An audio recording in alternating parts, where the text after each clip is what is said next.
I'm John Beaudin from Rock History Book. Here's our entire interview with the great John Anderson. Now, before we start the interview, we would love for you to subscribe to this channel. We have our big channel, Rock History Music, which is about current interviews and music news, obituaries, and things like that. But with this channel, we wanted to make it more top 10s and long-form videos, so it's a little different. So make sure you subscribe and click that bell notification. Here's our interview from a few months ago with John Anderson of Yes fame. The new album took a lot of years to make, a lot of travels in there, a lot of adventures. Why, and I know everyone's asking this question, but it's a pink elephant question, why so long? Well, it was very simple, really, because I have a friend called Brian Chatton. He was in my first band, The Warriors. He joined The Warriors when he was 16. And we've kept up a friendship all this time. And in 1990, I was in LA finishing a project. And then I decided to go up into the mountains, Big Bear, and record. And I got Brian to come with me, and he'd written some music and things, keyboard player. So we brought up a couple of other people from LA, friends, Gary Barlow and Keith Hefner, great keyboard player. And started recording these songs. And I actually took a tape down to LA and got Chris Squire and Alan White to play on them. So 2 songs. And I thought, that's the key to this album. I'll just get people like Wayne Shorter or the Beach Boys to sing on it. All these kind of people I love to join in with this album. But then as things happen, it just wasn't going to happen because Brian went that way after 2 months chasing a girl. And then I went on tour with Kitaro, Japanese composer, because I'd sang 2 songs on his album, and just went on tour for the next 26 years. And I put the tapes in my garage, and I'd see them now and again, collecting dust. And then 2 years ago, Michael Franklin, the producer, who knew Brian Chatton, and he'd actually worked with Brian trying to make him into commercial records, and they didn't sound so good. So he called me and said, John, I've got some more money to finish the album. And I said, what album? And he said, the one you started in Big Bear. And so I sent him the tapes, and these are big, they're big 2-inch tapes, Yeah. And you have to bake them. You have to put them in an oven at a certain, like a cake. Look what I have back there. Look what I have back there, big reel-to-reel. I know all about baking tapes. Hey, it's a Revox. Is it a Revox? It's a Studer. It's like an old it's a Studer 807. It's very expensive. Classy. Well, then we transferred it straight to, he did this in Orlando. That's where his studio is. And before he sent me the mixes, he already got Ian Anderson to play on, Ian from Jethro Tull, to play on one track. And that kind of freaked me out. And I said, Michael, how many people do you know? He said, well, let me tell you something. Me and my brother Tim, we toured with Chuck Berry for 15 years. We've met everybody. Yeah. So I said, yeah, can imagine that. So he said, who would you like to play on it? And I said, well, definitely my favorite drummer of all time is Billy Cobham. He was with my Vishnu Orchestra. We became friends of a sort, And Jean-Luc Ponty, I just played with him 3 years ago. We toured together. And he said, well, I know Chick Corea. I said, there you go. Chick Corea, it's like jackpot, And over a course of 2.5 months, this was like September, October of 2018. So basically, we got the album finished last Christmas before our last, 2018. And I was expecting to put the album out in 2019. So I got myself a band of musicians from Orlando area, and they just like a dream, seriously good. And but we couldn't find a record company. Even Atlantic Records turned me down. So I thought, hey, you know, my mantra has been over the past, I don't know, 10 years, it'll happen when it happens. Don't panic. So that's the way it is, you know. That's so strange because the album's so strong. I keep listening. I was listening to it when they first sent it to me, and I listened to it again this morning of going, it's just one adventure after another, and it's big, and it's bold, and it wakes you up inside. I'm going, what was wrong with them? I know. Well, you know, like in the old days of record companies, you know, they just look after the top 10 people in their company because they're the money makers. And then they bring in somebody young now and again, you know. But, you know, I just don't mind. You know, you get to that point in your life, I just know that the music was created with heart and soul, and I really love it. And Michael Franklin, the producer, did an incredible job of mixing. Because what he would do, he'd send me mixes, and then I'd just analyze it and go, okay, just turn the voice up a bit. Or just do this a little bit. And then he'd change. I said, that's it. We got it. It's very, very good to work with somebody who understands my mind, you know, to a certain point anyway. Llama, for instance, like that song, when I heard that, that's just striking to me. That just woke me up. Tell me about that tune. That was the idea. It wasn't the first big song. It was always in the middle of the mixing, you know, when we were doing it. I said, the beginning was going to be Activate Me, and I thought, no, it's too slow. And I thought, put Llama and get it in, and then Firstborn Leader, let's get on with the show, you know. And that Llama comes from what I do almost every day is chanting. I know it sounds crazy, but when I get up, me and my wife, we have breakfast in bed, watch the news, I wash up and get in my studio and start doing because it's an exercise to sort of get voice going and stuff. And I've got lots of these chants everywhere, and I sent in 2 of the chanting called vocalizationing. It's a new word. Jacob Collier does this so well, vocalizationing. And it's so funny because he said, I really like these. I'm going to China tomorrow. I'm going to take them with me and just see what it happens, you know. And he actually did all the music, most of the music, on his laptop from Orlando to China. That's amazing. He got to China, and he sent me a mix of what he'd done. I went, oh my God, that's perfect. Well done, Michael. And he said, anything missing? I said, yeah, when the chorus comes in of Llama, can you put a banjo on it? It just needed a picking ding and something like that, you know. Yeah. And he did that. It's hypnotic. That song's hypnotic to me. There's a lot of songs on this album that are like that. They have a hypnotic, like they draw, you know, that old cliche of staring at the speakers when you hear something. This album did that. Yeah. I just loved it. And it hasn't grown old, even though it was finished a couple of years ago.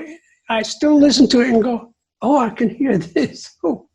You hear stuff. Yeah. And when I was touring with 1000 Hands Band last year, we just had a ball doing that song, you know. And we'd actually, the great thing about working with musicians that are interested in listening and working on ideas, which is very much like what Yes was all about. I pop up with ideas constantly. And this group, we had a violin player. She's from Taiwan, a keyboard player from Philippines who plays trombone, amazing.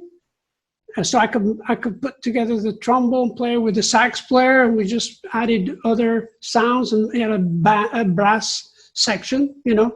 So the violin player with strings, and got an orchestra over this side of the stage, and we were doing great, yes, classics. You know, we started off with "Own of a Lonely Heart," "Yours Not His Grace," "Llama." Yeah. Get on stage for 15 It's right minutes. in. Get in there. Yeah.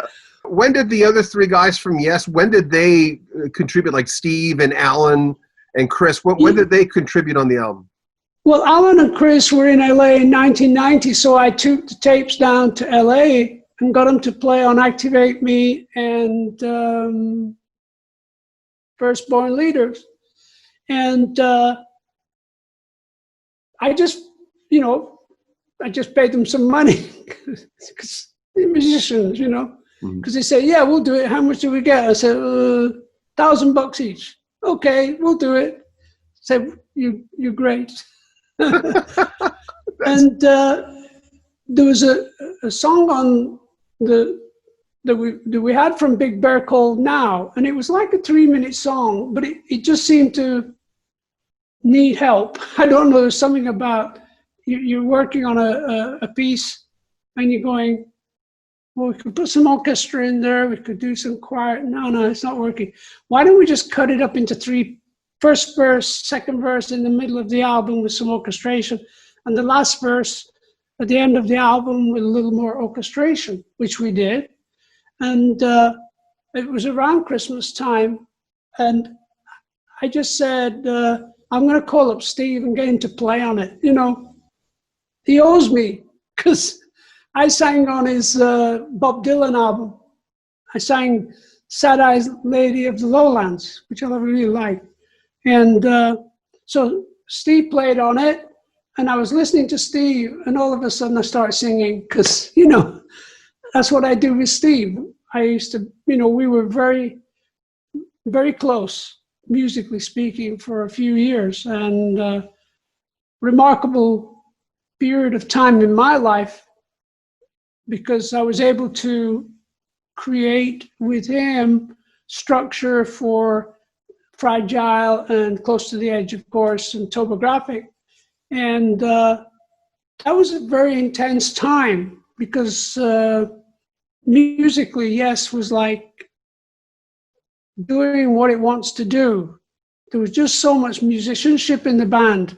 I didn't want to keep it down to like 3 minutes, 33 seconds. Record companies always say that, you know, just enough for the radio. And I said, no, I don't think so.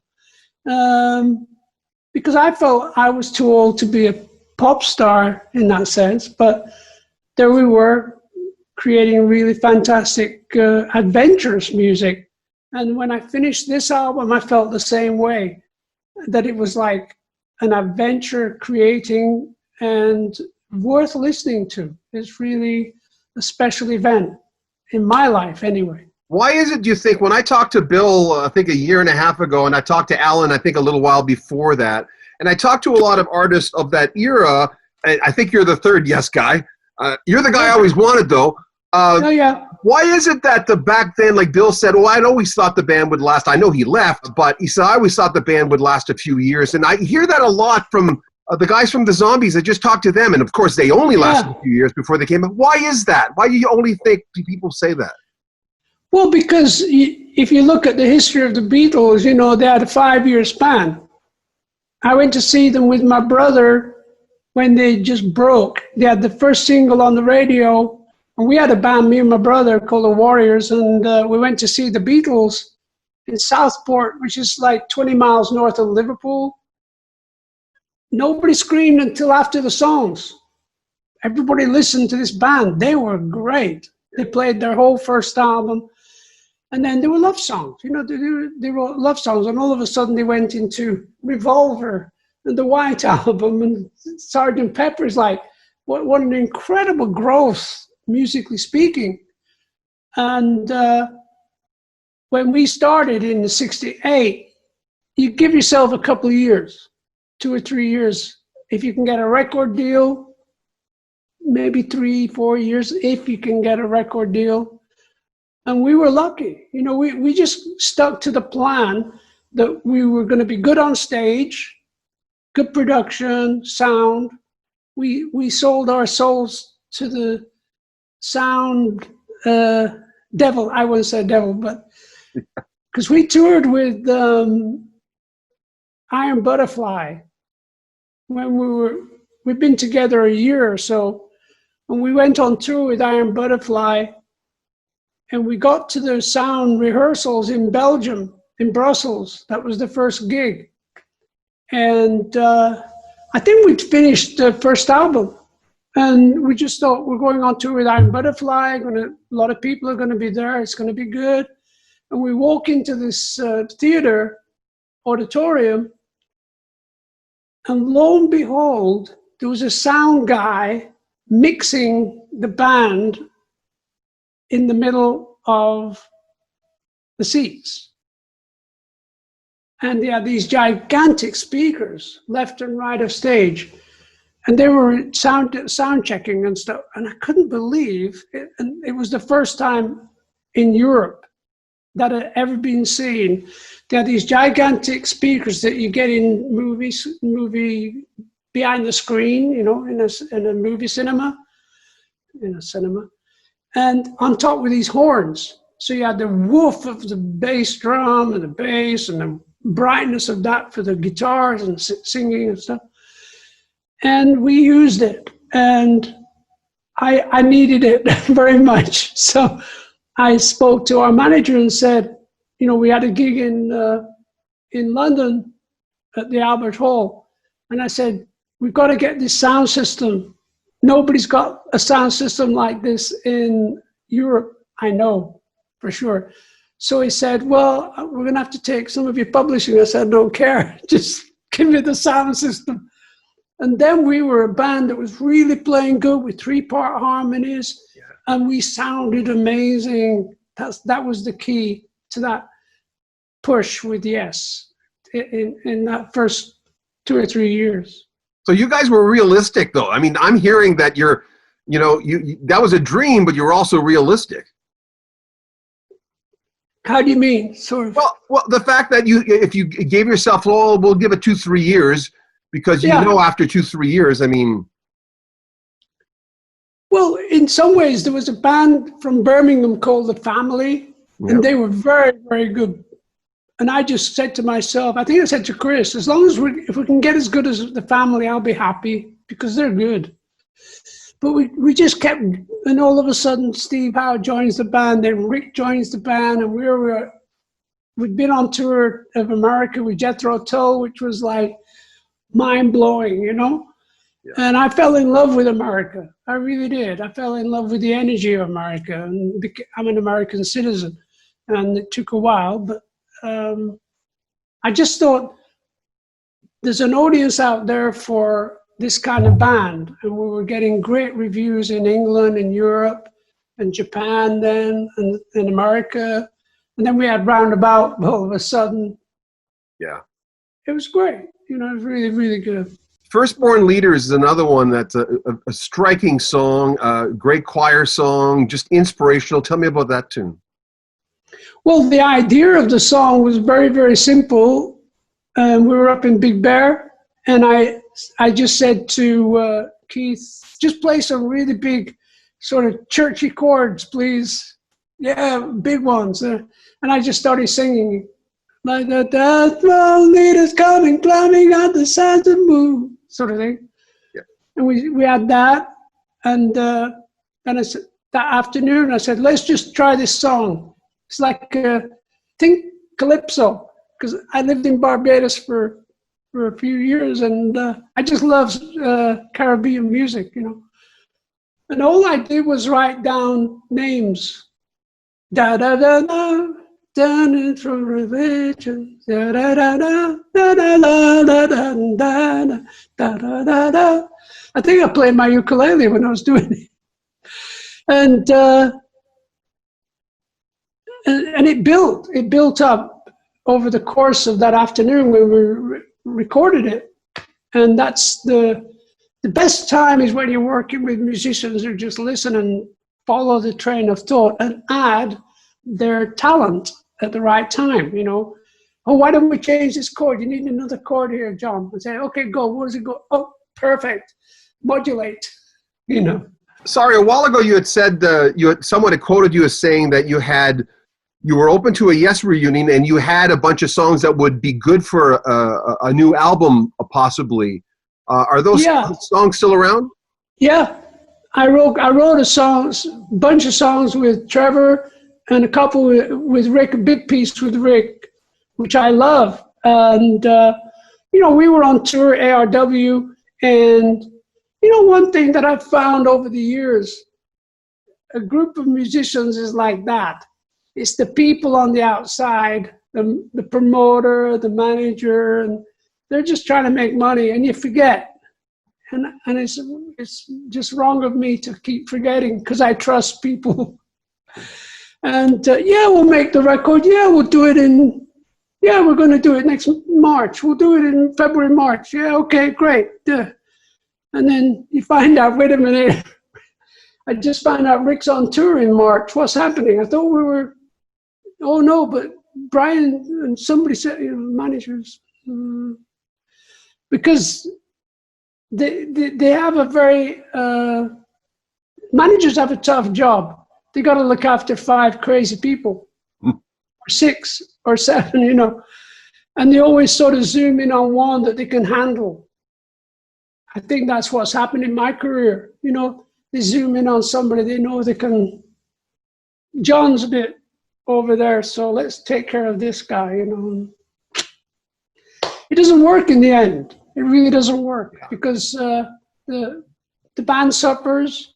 I've left Yes twice and got kicked out when I got sick. I can't believe it. But that was the manager, And I always say, managers put Mickey Mouse up there. They don't care. They don't care that audiences have paid a lot of money to see me sing. No, they'll put Mickey Mouse up. They don't care. Were there times since then that you almost got back into the band? Since you were kicked out? No. Once they decided to get another singer, because I was very ill, and I became very ill because a lot of it was to do with the smoke that they would use for the lighting. It's oil-based, and it affected me. It really did. And I got very sick. I was coughing up black stuff. I don't know where it came from, it's kind of. And so I just asked the guys, next year, could we just have a break from touring and make an album, sort of an acoustic album? It would freak people out, because we'd actually done a little bit of acoustic thing, playing in a studio in LA. I think it was called, I can't remember the name of it, but it was a guy who did a video of us playing Yes music acoustically, and it was really good. It felt really cool. But the guys, Chris, Steve, they just wanted to do what they're doing, and Alan, so they got a singer in. And I just started thinking, okay, what do I do now? I've always wanted to do solo. So I got my guitar and I started practicing and I put together a show and I went on the road with my wife and the guitar, and it was the most precious fun I've ever had.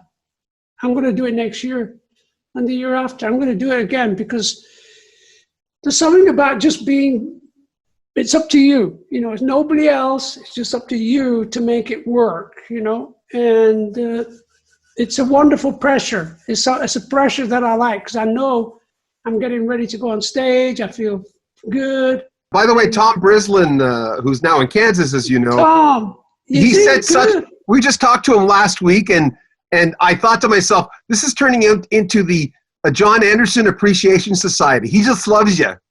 He's a great guy, Tom. He came in at the right time when Rick was over there, and then we'd had a crazy Russian guy for about a year, and he sort of exploded emotionally or something, and he was brilliant.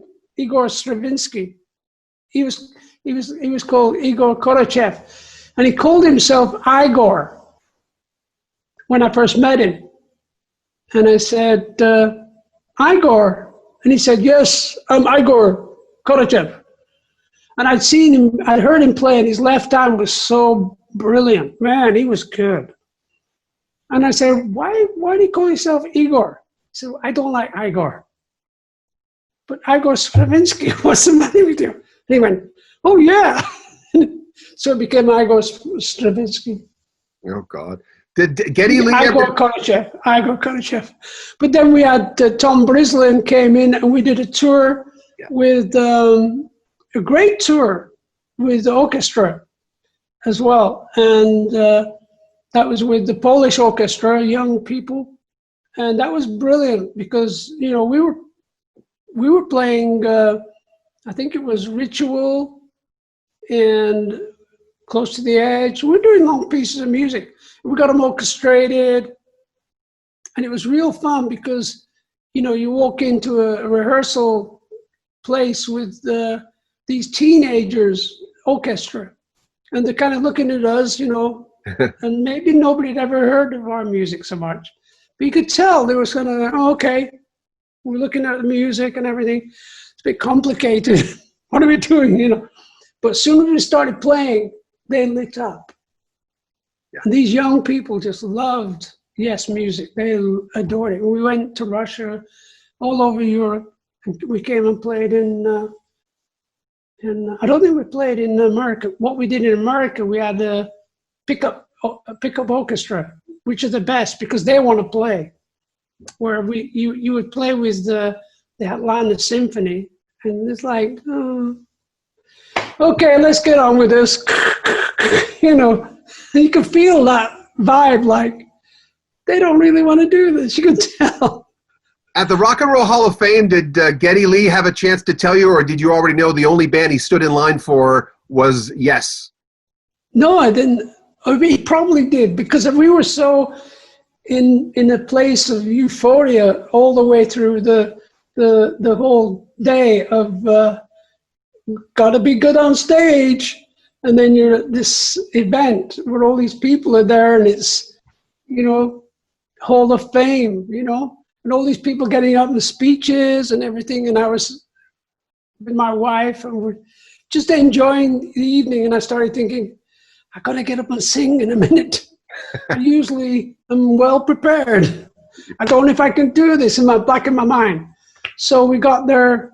I got on stage, and I was like hyperventilating, calling everybody beautiful. You're so beautiful, because I couldn't think what to say, you know. And then Rick started telling jokes, and it was perfect. And Geddy Lee was just a brilliant energy. He's a beautiful guy. And it was really like Chris was right there, you know, like doing it.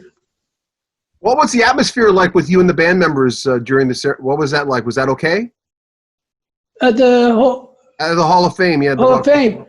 No, we kept to ourselves. Nobody came over to say hi from the other band, except later on somebody was a little bit tipsy, came over and started talking to me, and I didn't know who it was.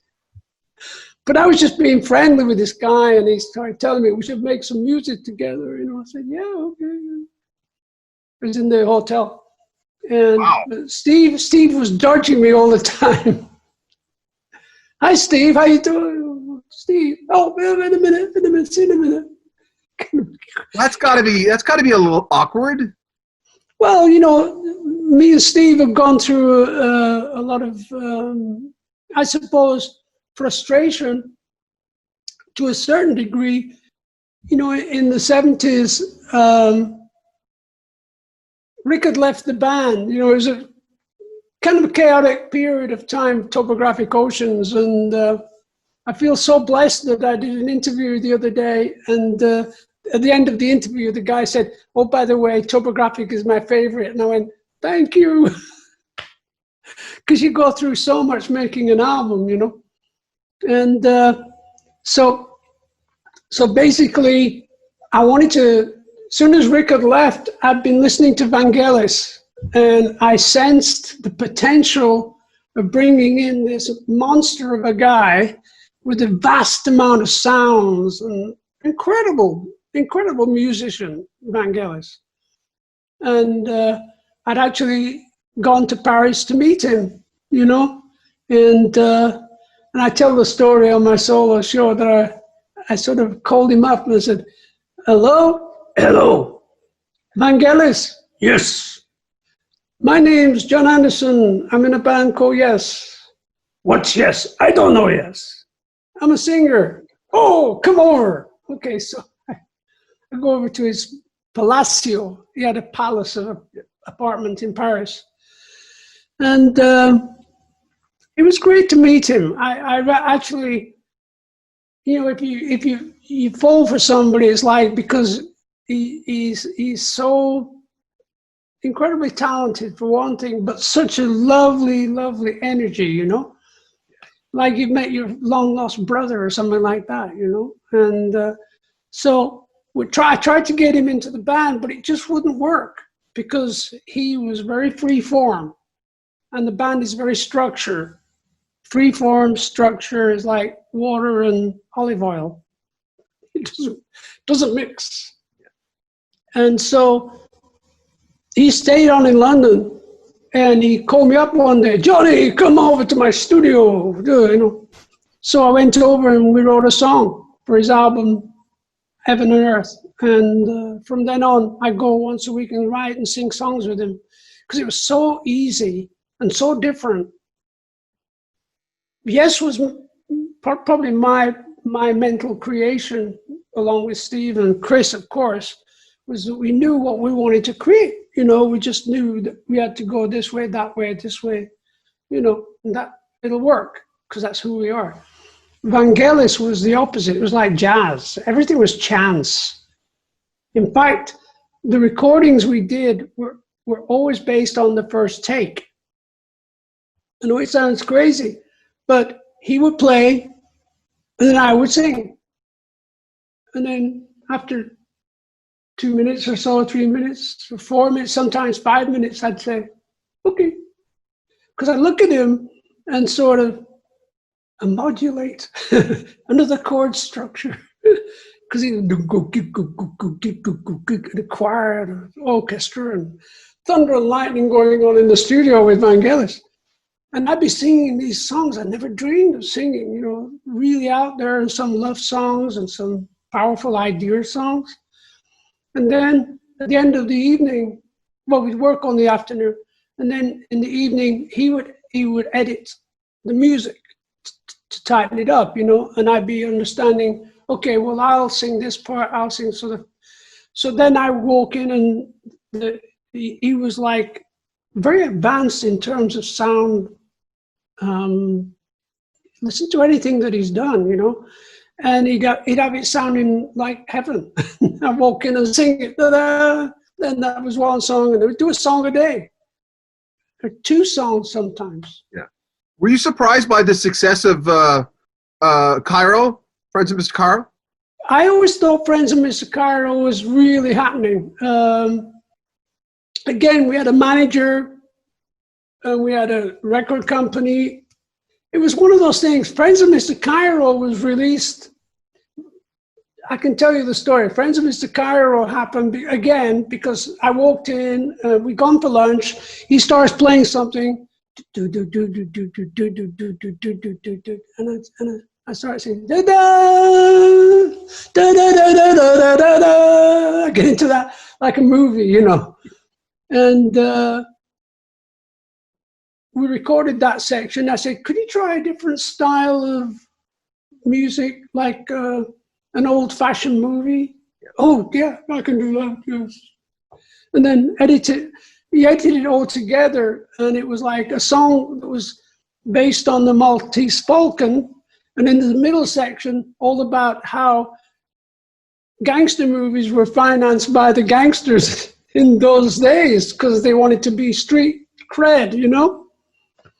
And then the end of the song is when I'm looking up and seeing Greta Garbo on the silver screen, you know. So that was a beautiful day. And it happened that we recorded these songs.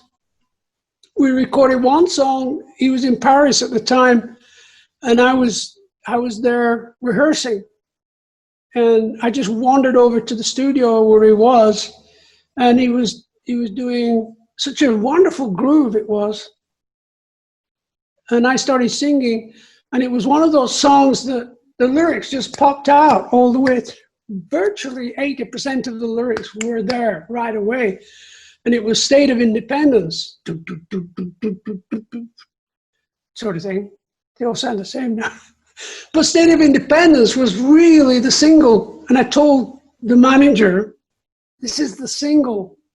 Okay, John, yes, I agree, John, yes. Vangelis, my love. Yeah, they don't listen. So the neat thing that happened is that a good friend of mine, Lee Abrams, who used to follow Yes a lot, and then he got into radio and changed radio around here, there, and everywhere. And we're still friends, but he sent that album, Friends of Mr. Cairo, to Quincy Jones, and he was recording Donna Summers. And there's a beautiful photo. You can actually Google it. It's, I think you can Google it by saying Michael Jackson, State of Independence, something like that. And it's on YouTube. And you've got all these incredible singers singing State of Independence with Donna Summers, you know? Yeah. And it's a beautiful, beautiful story. But the best story about Friends of Mr. Cairo, the record company Polygram in London released it, and it didn't do very well. And it was a different cover. It was a white with a black and white sort of drawing of me and Vangelis, you know, sort of 30s sort of style drawing. And it didn't do very well. And I got a phone call from Vangelis probably 4 o'clock in the afternoon one time, and Vangelis was upset. You know, he said, "Johnny, we have a problem. The record company, they want some of their money back because the record is not happening. But they did mention if we could hit a hit song, write a hit song, it would save the album." I said, "Okay, I'll be over in half an hour." So I went over, and he's starting this rhythmic thing going, and I wrote, and with him, I wrote, "I'll Find My Way Home," which was a monster hit, except for America, because Vangelis' manager had a big argument with the record company exec, and they said, "John Vangelis, forget it." They didn't promote it at all, whereas it was top 10 in Canada, you know, kind of things like that. Top 10 in England, top 10 in France, Germany, because of one song. It made the album a hit. I could ramble on forever, I'm sorry. Topographic Oceans, you know, that, why do you think people did not fall in love with that right away? Now it's one of my favorite. I really like that album. It made me think, that album. I just loved it. I think honestly, I figured it out. We were making the record, me and Steve and Chris, Eddie Alford, Alan White, and Rick was doing another album down the road. So Rick was not on top of it. He was beside, he came in, he did a remarkable solo in the second movement, Remembering. And it was a series of chords that Steve had put together for the solo, because the idea was create a series of chords for a solo from Rick, you know. And I remember the moment pretty vividly, because Rick came in, Jolly Rick, you know, making his next, he was doing great, you know. He'd done Henry VIII, I think it was, 6 Wives, and I think that was what he was up to and everything. So he wasn't sort of concentrated on the album so much as, I'm in the band, I'll come and play, what do you need? I can do that. And, you know, loved the guy. But when he was presented with these chords, probably about a dozen chords to go through the solo, what he would play, very, very good at that kind of playing. And then when the chord changed, he'd change and then change again, and it was just going on and on and on. Ah. So I said, look, Rick, you're a good musician. Can you pretend there are no chords there and play as though there are no chords there at all? And he said, looked at me and said, what are you talking about? I said, well, I can hear the chords. They all must be in a certain key of sorts. Right. Just play on top of them and float, and then come running through. And then this is me, on my third joint of the day. So I'm saying, come on, you can do this. And he tried it a couple of times, and he got, a third time he got it. And it was pure magic. Really, for me, it was very musical and very deep, this solo. Unfortunately, he never learned it. So when we went on tour with it, he had a tough night because he knew his solo was coming and it never actually worked. And I mentioned it to him. I said, if you learn it, it will help you. And I must have asked him 20 times on tour. So that was enough. He'd had enough of me. And I understood, I was hyper. Yeah. But I'm very, very happy that we did that album, because we wouldn't have done Awaken. This is what I say all the time, but we wouldn't have got to that place and done Awaken. And Rick rejoined the band and pulled the rabbit out of the hat, the cat, the rabbit, whatever you do. Yeah. And the rest is history, that people really got to love that album on many different levels. It was made with a lot of commitment and adrenaline, and there was a force pushing it along, Yeah. And heavily criticized, but, so was Mozart. Yeah. No, that's not true. Another one from a fan, Anthony B. asks, were the exits in the band, yes, personal or business? When you look back, why did people leave? Why did so many people leave? It's very simple. It's very simple because when we started the band, Peter Banks, sweetest guy in the world, lovely guy, stopped coming to rehearsal at times, and he didn't feel that he was interested in, but he would jump this way and he would jump that way, musically speaking, but he just didn't seem to, to me, it just didn't seem like he was very sure of, I think I was used to giving him ideas, and he would say, okay, yeah, and then he'd do something else, and I'd say, okay. Well, that's not a communal band. When you give ideas to somebody, try them out. And if you don't like them, hey, you tried them out, it was a terrible idea. You can say that. So I was down in a club called the Speakeasy one night, and there's nobody in there. I'm walking around, and there's a band called Bodast, and there's a guy with this beautiful Gibson guitar, and I look up at this guitar, and man, this guy is on another planet guitar-wise, And I told Chris, I said, Steve Howe, got to get him in the band, And that's what we did. It was sad for Peter because he didn't focus at that time what was happening. And it was the same with Tony Kaye, that there's a certain amount of touring you can do and feel that somebody's just out there, doing his thing, but not really. I'd asked him to get a Moog or a different sounding instrument, and he said, no, I'm not interested in that. So I actually was touring with bass pedals that were created into a Moog sound.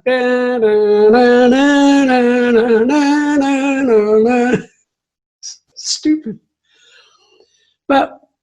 And we just seen Rick Wakeman before the tour. We'd done a show with the Strobes. Rick was in the Strobes, and we'd done a show with them, and me and Chris looked at each other and said, that guy's good. And he's young, and he's got long blonde hair. And so on the way back from America, Steve and Chris came over and said, we've been talking about asking Rick to join the band. What do you think? I said, let's do it.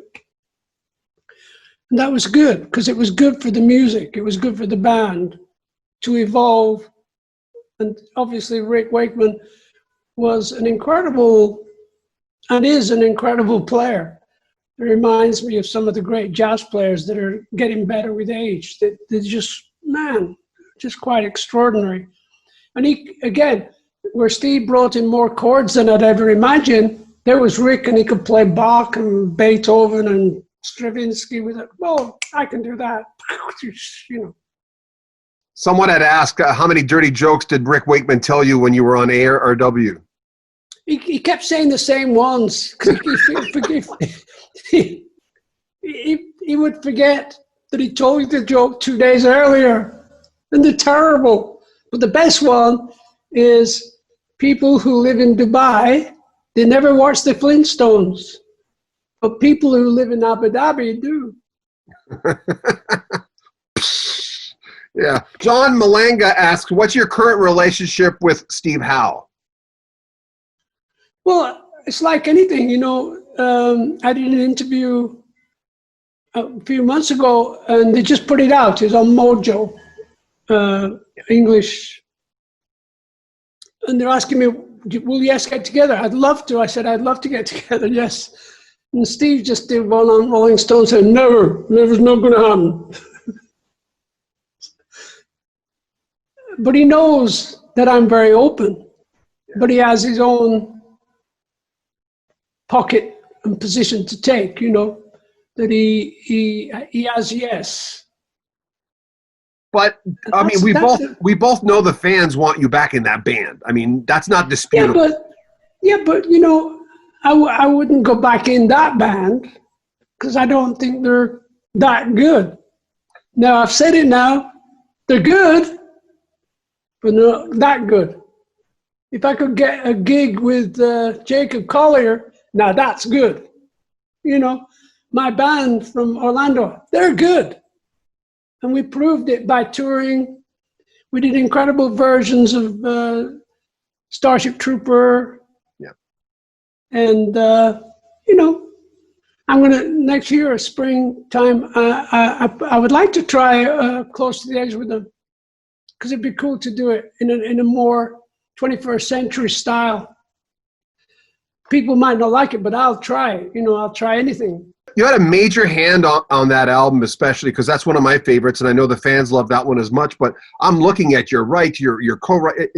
I mean, you were head first on Close to the Edge. Oh yeah, well I knew, and the crazy story is that I was on tour with the band Fragile, and we had a hit record, you know, and we're touring and playing for 10,000 people.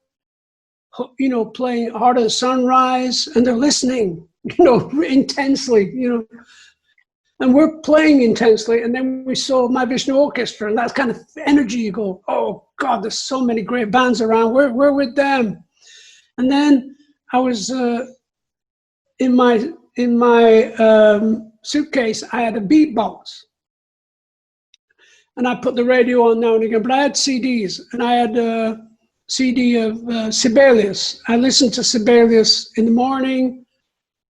Whenever I traveled, I could, you know, Sibelius, Stravinsky, but more Sibelius really grabbed me, you know. And his Seventh Symphony, it struck a note in my mind that I'd listened to that symphony, and then I realized it was one piece, because symphonies are usually in 3 sections. But this was in one long, organic, beautiful Earth Mother music of Earth. And it's called the Seventh Symphony. And it was probably his last one.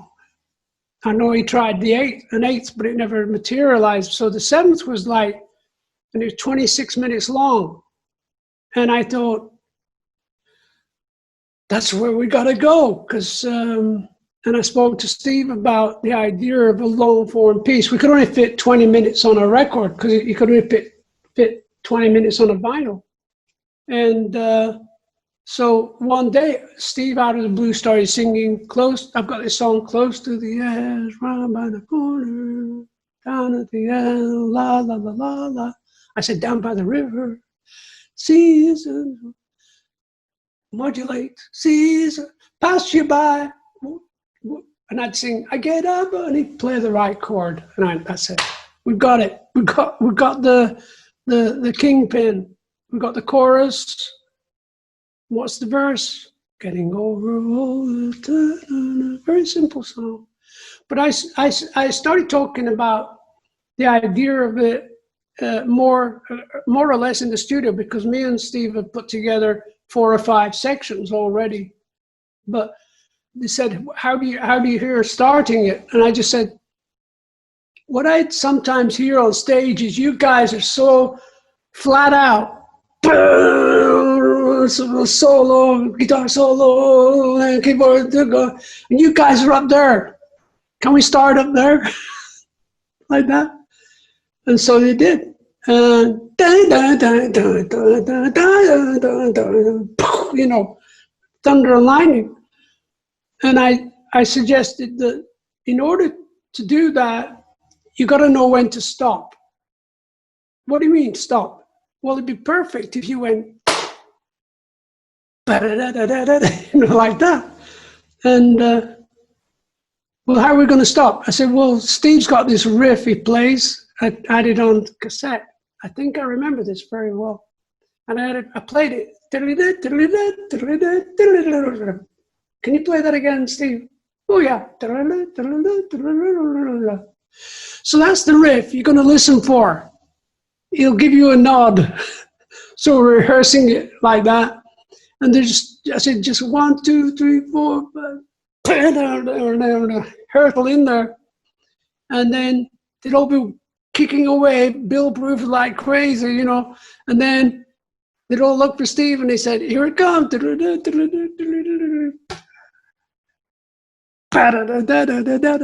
like, it was magic, you know.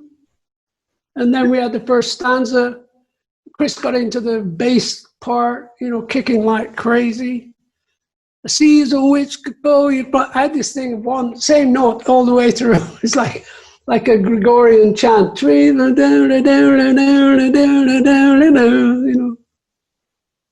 it was so much fun creating that track, especially that track, because we had this middle section. Steve was playing some chords, and I said, we're going to go into this ocean of sound. And they look at me and say, what do you mean by that? I said, you know, just ocean of sound. Because I had an album by a guy called, it was Sonic Seasoning. It was called, I'll remember his name in a minute, but it was very, very surreal music. It was like electronic soundboard music.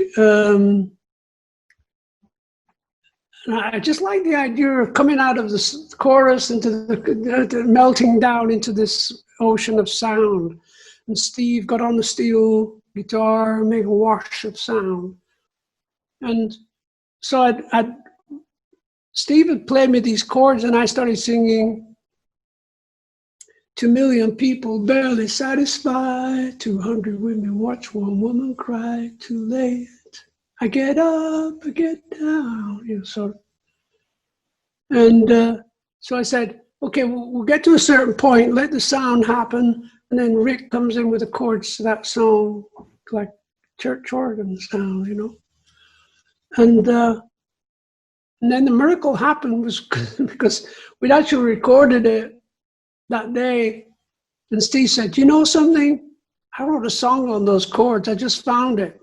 And I said, well, what does it go like? And he said, in her white lace, you could clearly see the lady. I said, well, just go and sing it. And as he sang his part, my part came in. It was like a miracle.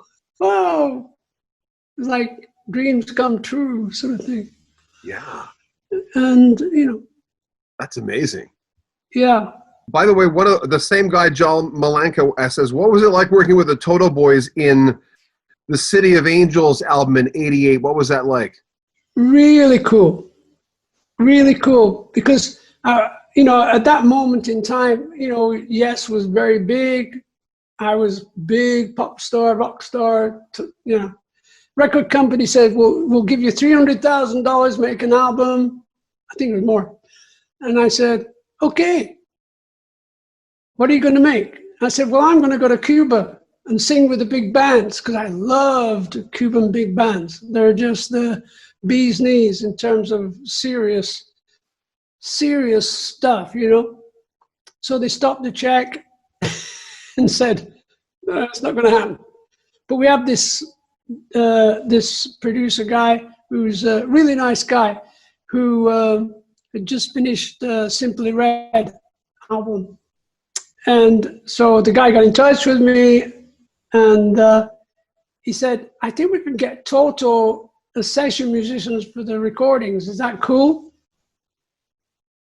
Yeah. Yeah.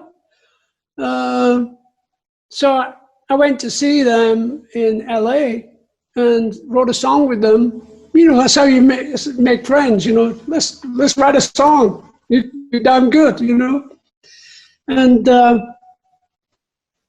I even got in touch with, I can't remember who, maybe one of the guys in the band said. Well, you wrote with David Page. I know you wrote with David Page. Yeah. He said he knew Lamont Dozier. And I said, Holland Dozier, Holland? Lamont Dozier. He said, yeah. I said, oh, very cool. So I went to meet Lamont in the Valley, and we wrote 3 songs in the afternoon, just like that. And one of them was Hold On to Love. It was such an upbeat song, I thought we had a hit album, to be honest. And we made a video. I tried to dance. It looked stupid. It was the Phil Collins world at that time, so it didn't work. My album didn't work, except it was a big hit in Quebec province. Really? Yeah, I found out about 7 years ago. I went up to Quebec province to do a show in a festival of music, just solo. And I got to the town up in the north of the province, and everybody's so sweet and nice, and let me meet people. And I went round to the office that were running the festival, and they were playing Hold On to Love. And I said, you don't have to play the record because I'm here. And they said, what do you mean? So, I'm cool. No, this was a big hit. I said, it was a big hit? I always thought it would be, So at least somewhere, somebody got it. It was in the top 10 for a long time, that album. Well, I'm as being a Canadian, we're very familiar with the fact that in Quebec, something can be huge in Quebec and be unknown in the rest of, not only because of the French language, but beyond that. No. Same with France and Europe, in France and England. Things will happen in France, you don't know they're happening. Yeah. Incredible. Being on King Crimson, vocals on The Lizard, what facilitated that? How did that happen? Well, it's funny that me and Chris went to see King Crimson. We were in a speakeasy, which is a club in London, and there's this band setting up. Who's the band? King Crimson. Oh, really? King Crimson. Never heard of them. And they were just amazing. They played their whole first album, recorded the Crimson King, perfect, as though they'd just come out of the studio, which they had, and just hit it. Seriously. And I looked at Chris and said, we got to practice more, because these guys are seriously good. And a few months later, Bob Frick got in touch with me, wanting me to sing a song called Prince Rupert. And I said, okay, I'm very happy to do that. So I went to the studio, and I had listened to the record demo, so I started singing it as I would sing it, sort of thing. And Bob comes over, and looks over his glasses and says, well, John, could you sing it just like the demo? Well, I could do, if you want. Yeah. So I sang it just like the demo, which is more straight in a way, where I'd started bending a little bit. And but it's interesting that when I was a kid at school, St. John's School in Accrington, where I was born, I would go to school 15 minutes early to watch the trains go by the bridge right next to the school. And the trains would go right past underneath, like, because it was lower down. And every Wednesday, this train would come, this beautiful green train, like with smoke. It was like a steam train, you know. And it would come from far away. You'd see it coming and it would glisten in the sun. It was green. It was called Prince Rupert. Wow. Yeah. There you go, eh? Yeah, it was a namer. You call them namers. They had names. Oh, is that right? What was your takeaway from Union? I mean, I know a lot of, some even band members didn't like that album, but what was your takeaway with that experience with the Big Yes Band? Yeah, well, the two things. I was already so excited with ABWH until they wanted to produce it themselves. You know, I produced ABWH. I knew exactly what I wanted. I spent a day with each guy, 2 days with Steve, 1 day with Bill, 1 day with Rick, and got cassettes. Went to a studio south of Paris with some musicians who could play as good as, not better, but as good as these people, these guys in the band. And I just did my thing, which is, this is how you play it, this is how it'll go, this is what it is. Here's a couple of songs from Steve, we'll just modify them there. And I shared publishing with everybody. Here's a song that I'm working with Rick's music here. And we had the best time. We had so much time, good time together. These guys were just so wonderful. And then that was a demo of the album ABWH. And so then we went to Montserrat. George Martin had a studio there, this beautiful island.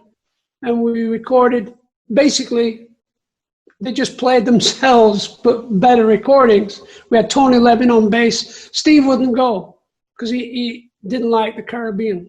I said, okay. So we recorded that album like that.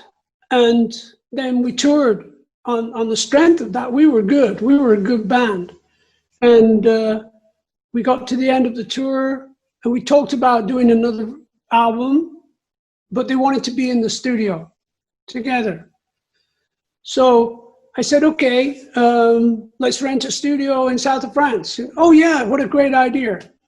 But only Rick turned up because the other guys decided they didn't want to do that. So there was this sort of like, okay, somebody's got to sort this out, you know. So we tried to do some recording in another studio that I knew in south of France. And I brought a friend of mine in to try and help, and it just wouldn't work. There's something about working with good musicians without a map, a musical map. Yeah. You know, you can jam all day long, but you're not going anywhere, you know. You got to have a musical design, you know. And so we tried, went to Paris, tried to do some over it. It just wasn't working. Then we got a call from somebody that Chris and the band in LA were not getting it together. Should we all get together? And managers started talking, record companies started talking. And I said, okay. By then I was just tired of trying to make something work that wouldn't work, and just followed it along. But the joy of getting together was the stage show. In the round, it was like being back in a great yes, you know, and everybody, you know, Steve was over here, Trevor was over there, Rick and Tony Kay and two drummers. Man, I was in the middle having the blast, you know. I had the best time, you know. And just in passing, this was what was happening on stage, that we'd be playing, you know, a third gig, sound check, you know, that Steve comes over and says, John, yeah, could you tell Trevor to turn down? I said, what? Could you tell him to turn down? I don't know. So I went over, and there was Trevor looking at me. He said, what's happening? I said, not much.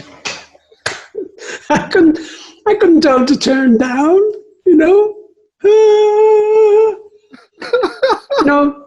Because I'd worked with Trevor in the 80s, and it was like being in Spinal Tap.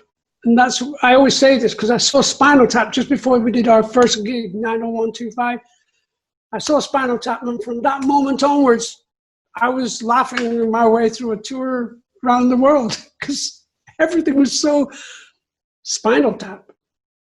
Music was great, the show was great, but behind the scenes, it was total chaos. 90125, going into that project, did you, as John Anderson, the lead singer of Yes, when you guys started with Owner of a Lonely Heart, that's your biggest song on Spotify, and then Roundabout is after that. But did you have reservations about that? Because no matter who you ask, if you say Yes and say Owner of a Lonely Heart, everyone knows that song.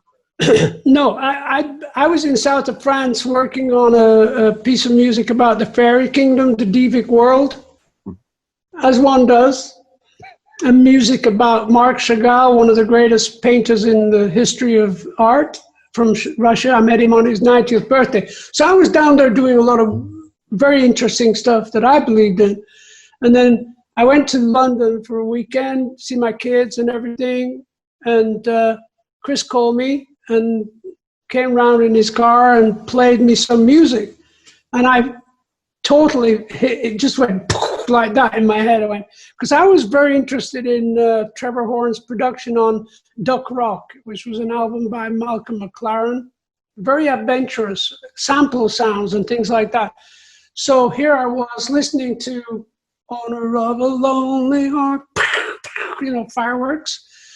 And I said, what is this? Isn't that, it's samples, So I listened to it, and I thought the verses weren't really happening in the song. The chorus was a hit. It was just the melody in the song was just Owner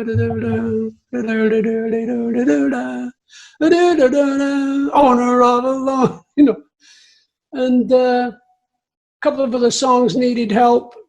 Because I said to him, Chris, he asked me, would I be interested in singing on it? I said, well, if I did, then it's yes, isn't it? He said, yeah, that's what we want, I said, okay. So I had a cassette of everything and spent the next 3 weeks singing. And the first day I just walked in with Trevor, met him for the first time, and we started writing.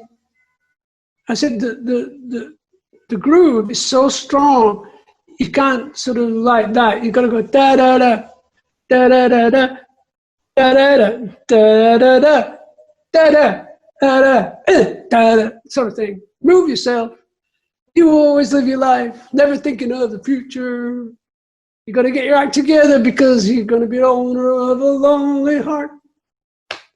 And that was fun because I just spent Trevor Horn as well. And I was very excited about the album, really. I just thought it was sounding good. It was going to be a hit.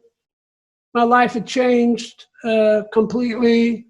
I felt good to be back in Yes. Yeah. And that was good.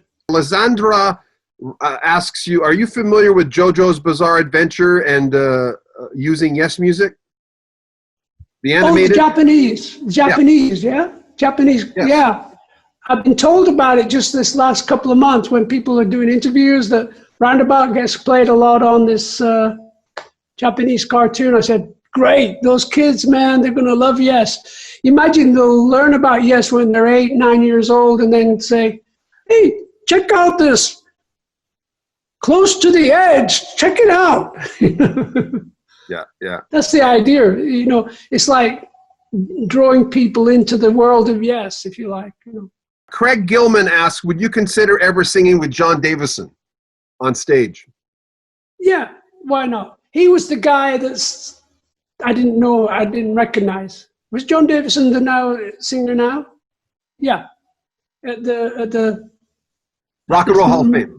Yeah, I didn't recognize him because I didn't know him that well, And of course I would. I'd sing with the band. I had this dream that I had a guitar and I was going to open the show by singing a couple of songs and saying, "Hi, everybody." And now Steve Howe and his band, yeah.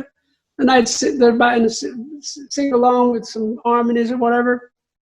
And then come off stage and then Trevor and Rick, "Are you ready? Yeah, come on, let's go on and do that." And then we all did Close to the Edge and Awaken.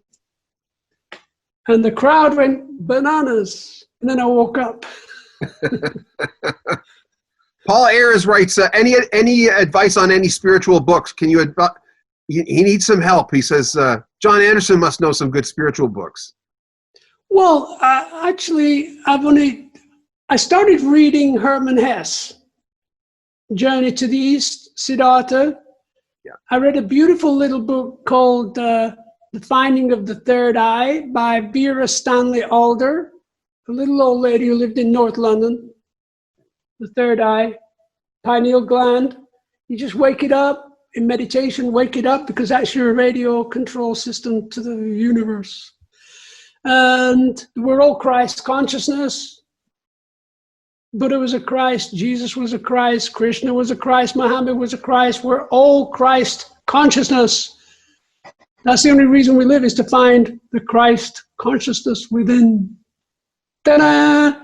Spiritual cat. Okay, I'm almost done with you. Do you ever talk to Bill Bruford? No, but I love the guy. I had a great time seeing him and his wife in the Hall of Fame. He's the sweetest guy. But he's the guy who left the band after Close to the Edge, broke my heart. Was there a criteria when you went into, almost done with you, I promise. I'm fine. You can go on for another hour. I don't care. Going into Fragile and Close to the Edge, was there, and even Topographic, was there was there a criteria going into those albums of going, okay, we've done this, let's do this, or did you just follow your noses and write? No, I knew what I wanted to do. I wasn't the leader, but I was in charge of knowing what I wanted to do. And I just felt that Fragile, we had so much talent, We actually did 4 songs. And I said, okay, we've done Long Distance Runaround, bass solo, Chris Squire, bass solo, very rare, bass solo, brilliant. Steve did the clap. I went downstairs in the studio and did a Tell the Moon to Tell the March to Tell, basically what I do now. We Have Heaven. And Rick did Cans and Brahms, a little bit of Brahms. So that was the glue. The 4 songs was the main important thing. We had Roundabout, Heart of the Sunrise, and a couple of others. You guys must have lost tapes through the years, right? Well, the best story of tapes was we were doing Close to the Edge, and the way we would work, Eddie Offer was brilliant. He would work with the 24 track, and we'd do a session. Close to the Edge was like done in maybe a dozen sections. We rehearsed every section, but we couldn't play it all the way through. It was impossible. Right. So we rehearsed the beginning, the next section, the verse, the chorus, the bridge, the middle section, da-da-da-da. And when he was editing, we'd mix the first stanza, and that would go to 1/4 inch. He had a tape. That's the intro. Da-da-da, da-da-da. Da-da-da, all these tapes around with the intro, chorus, middle section, okay. And then it got to a point where he'd stick them together. Yeah. Right? So towards the end of the session, he started hanging up and sellotape on the wall long strips of mixes. So we'd have mix 19, 20, 21, 22, 23, 26, 25, 26. Okay, pull that down, put it on the reel-to-reel, like your reel-to-reel. You know the story. Yeah. You know. And it was Friday night, and little lady from next door, Lizzie, would come in. Get out of the way, everybody! I'm here. I'm cleaning up here. Come on, cleaning. Hi, Lizzie. All right, I'm cleaning up. What are we doing? Cleaning up. She's cleaning up, cleaning the studio, going goodbye. So we're getting to that chorus of now that it's all over and done, now that you find, now that your whole seasons will pass. Okay, that's Eddie's looking at his number. He's saying 26. Okay, looking up. 26. It's not there. We just spent 2 hours mixing it. Oh no. And it's not there. And so he looks at me and says, "Oh God, what happened to it?" And I said, "Lizzie, just cleaned up." So we ran outside in the dustbin. Rain was pouring down, and we're looking in the dustbin for other old tapes. 14. No, that's an old one. That's an old one. Here it is. Got it. And he just took it out. Walked in, wiped it clean, and we sat there because it had been a long week of mixing, and we were exhausted, And he put it on, taped it up, put it on, and we listened to Seasons Will Pass You By. And it came on. It's like, I get up, I get down. It's like, thank the gods. That's the tough thing about tapes, though. Right behind me, I've got a long list of interviews from the 80s. Gowan's on there, by the way. Hey, Larry. Yeah, but it sounds like this because they need to be baked. So that's what we did with 1,000 Hands. Yeah, and you know the story. Did you lose anything when you baked them? Were they good? I mean, obviously they were good enough, but did you lose any quality at all? Incredible quality, incredible. We've done a couple of other songs. We actually recorded Nobody Told Me There'd Be Days Like These. Strange days indeed. Ooh, most peculiar, mama. And we never finished that one this time. Probably put it on the next chapter. But it didn't quite swing as it should do. Because it's a great song. Oh, yeah. Brandon Klopp asks, what's your thought on alien life? Have you ever been asked that? Well, I have a story. I've had 2 or 3 connections, interdimensional connections. You could say, not so much drug induced, but if you get pretty high on something and you sense something, if you see something supernatural, you sober up like you would not believe.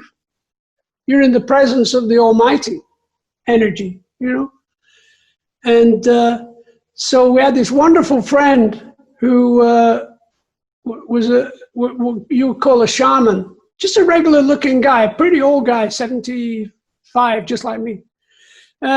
Pretty old, smoked a lot. It's so funny. Harry was great. I met him in Albuquerque and he fixed my back. I had a problem with my back. I'd fallen off stage and I could never get it right. And he touched me behind my ear like this for about a minute. And he said, now lie still for 15 minutes, you'll be fine. I said, okay. After 15 minutes, I went, whew, I can breathe properly. Oh, my back. Oh, thank you, Harry. So Harry used to come to our house here up in San Luis Obispo, and he would heal people, and charge like $30 a pop. Seriously heal people. And he was a beautiful man. He healed a wonderful pianist friend of mine. She was having a massage and the masseur fell on her back and hit her elbow, which crunched her. Couldn't play very well. the piano. And he fixed that. She came down from San Francisco and he fixed it. And he was like that. And he stayed with us one weekend. And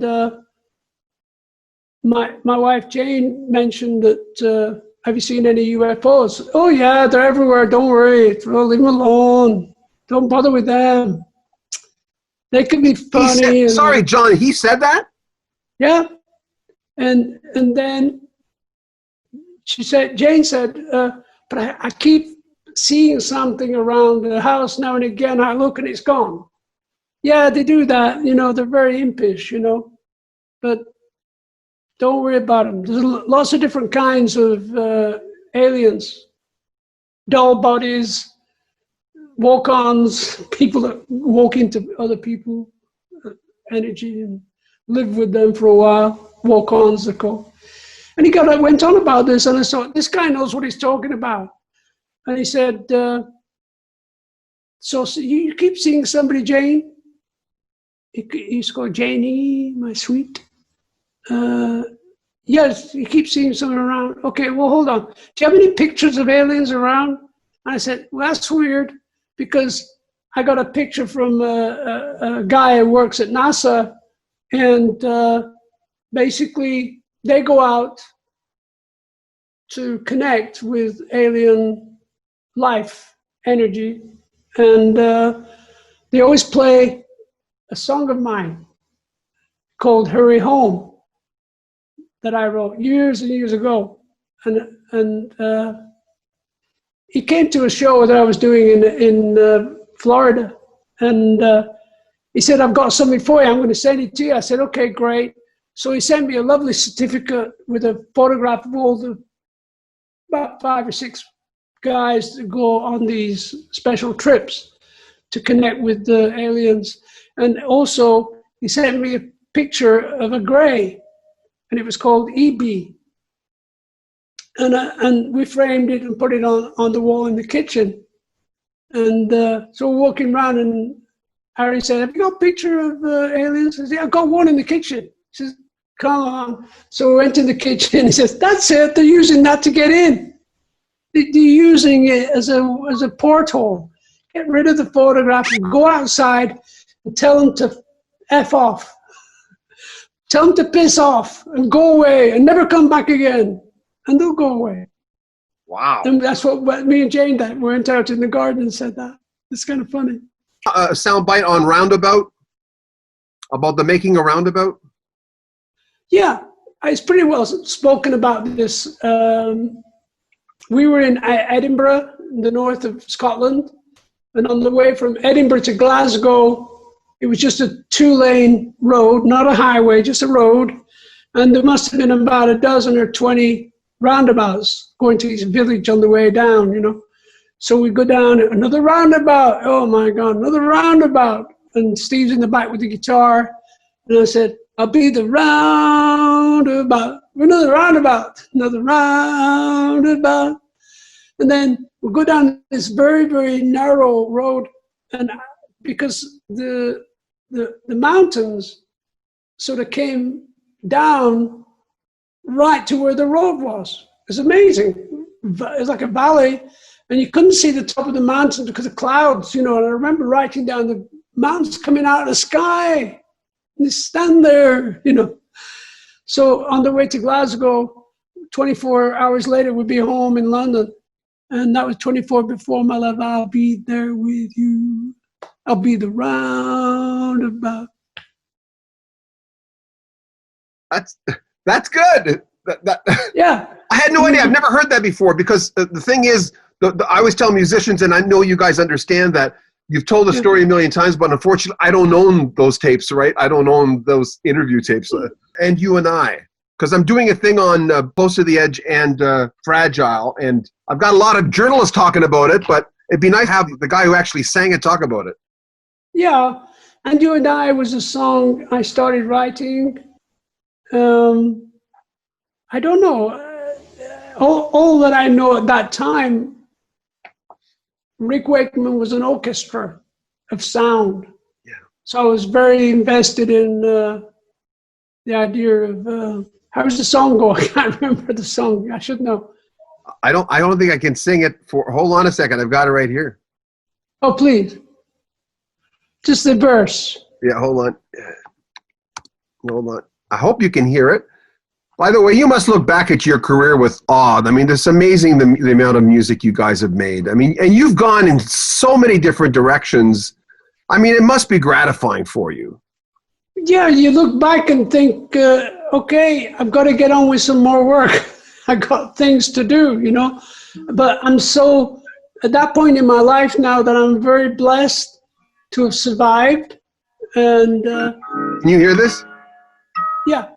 There you go. Yeah, I think the key to that song was the beautiful guitar sound that Steve had. I think it was a Portuguese guitar. Do do do do do do do. So that time it was definitely the song carries the story. Coins and crosses never know their fruitless worth. One of my favorite lines, actually. Coins and crosses, money and religion, they don't know what they're useless, actually.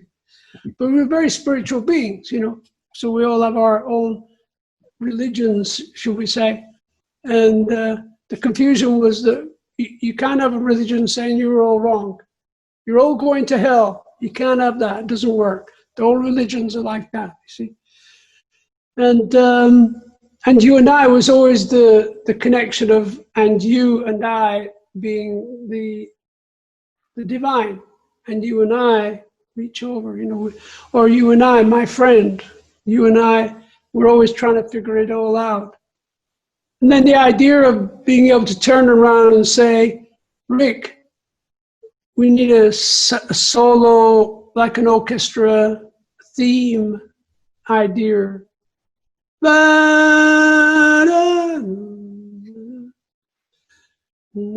I don't remember exactly how it came. Maybe Steve wrote it, or we all started playing it, and the themes came. It was a very magical time where we were definitely as one, if you like, in the studio. And what you can do in an afternoon is amazing, you know. Now remember, please subscribe to our channel. We would love for you to support this channel. We have a lot of long-form interviews coming up. Make sure you subscribe. Comment on our videos and share our videos on social media. We'd appreciate that. I'm John Beaudin. This is Rock History Book.